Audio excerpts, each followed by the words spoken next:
I wanted to shoot a video to quickly explain to you why only looking at scans or images is not going to be sufficient when you're trying to find a solution that is sustainable for your back pain or sciatica. And to do so, I'm just going to cherry pick a random but very common diagnosis, which is disc bulge or disc herniation, break it down into super simple terms and help you understand how that injury occurs so that you can understand how a scan or image won't tell you everything that you need to know to get sustainable results and what our movement assessment will pick up. To understand this injury, it is important for you to understand some basic disc anatomy. Discs are made of two components, a liquid inner layer called the nucleus, and a fibrous, almost more fabric-like outer layer called the annulus.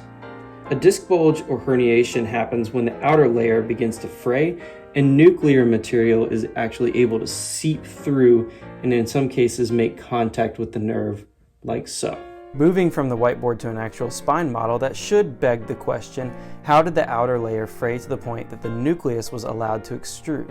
And one of the many ways that the outer layer will fray is under repeated flexion and compression, which is this motion right here shown on the model where it bends forward and then place the two vertebrae together.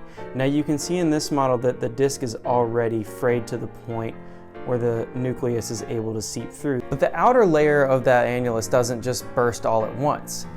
Rather, the repeated flexing and compressing of the spine puts pressure on it and creates these smaller tears to the fabric called micro tears. Much like if I were to just sit here and twist my shirt like this, you could imagine that if I do this over time, the fibers between my fingers are going to stretch, they're going to weaken, they're going to lose their elasticity, and then ultimately break. So why am I explaining all this to you? Well, because flexion, which is just rounding your back forward, and compression, which is anytime your spine is upright, are just one of the possible combinations of things that can create a disc bulge. And I took a second and just wrote out off the top of my head all the ways that I could think of that can cause a disc bulge. You don't need to read all this, I'm not reading it out to you. It's just the point that there are a lot of things and it extends in a lot of directions from global to more specific. There are so many things that can contribute to it. So are we really satisfied just knowing that there is a disc bulge as opposed to what's causing it so that we can stop that from happening? Some people are lucky and may know how to calm their symptoms simply from an image finding, but it still keeps flaring up over and over again, while others aren't so lucky